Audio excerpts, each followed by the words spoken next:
Last year, silver went absolutely ballistic. $30 an ounce at the start of 2025, $80 by the end, a 150% gain, beating gold, beating the S&P, beating pretty much everything that wasn't a meme coin.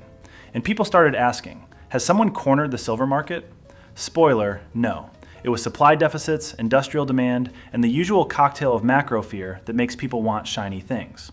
But the fact people were asking that question was because it's happened before, and the last time someone actually tried it, it ended with a 50% crash in a single day, a government bailout, and one of the richest men in America going bankrupt.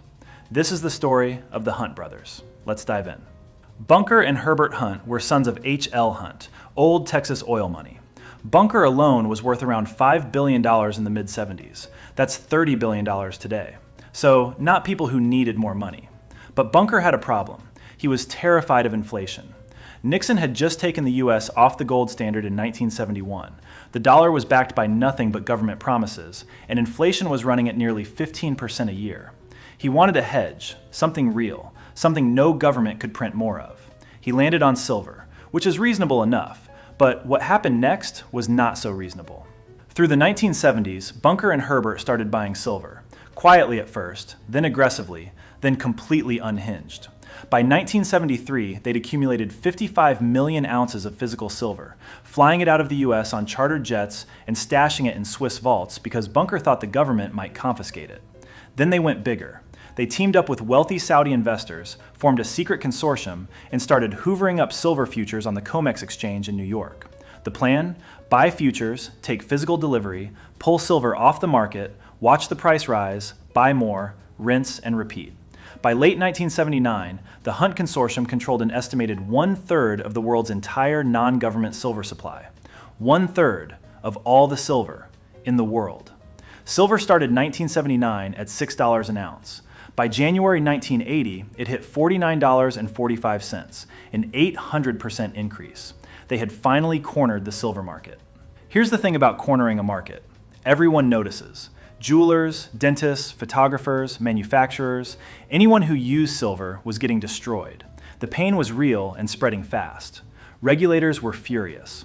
In January 1980, COMEX made an emergency rule change, which was you can only sell silver futures, no new buys. The Hunt's whole strategy depended on non-stop buying. Take that away, the price had nothing holding it up. Silver started falling, slowly at first, then all at once. March 27, 1980, Silver Thursday. Silver dropped from $21 to just over $10, a 50% crash in one day. Here's the killer detail.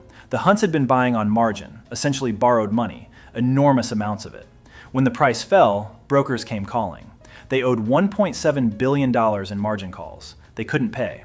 The Federal Reserve, scared a default this size would take down major banks, arranged a $1.1 billion emergency loan to bail them out.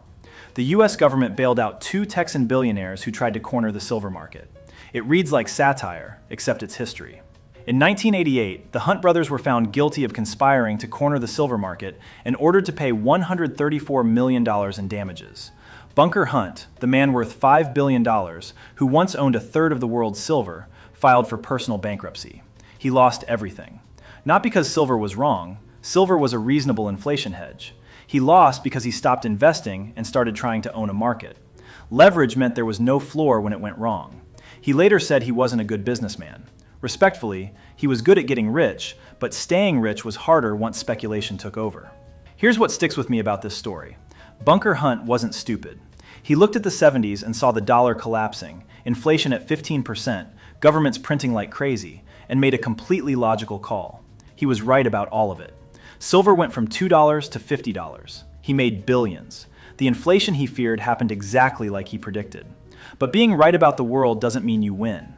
He sized the bet so large that when the tide turned, even slightly, there was nothing left to stand on. That's what doesn't get talked about enough. It's rarely the idea that kills you. It's the conviction that you're so right that normal rules stop applying to you.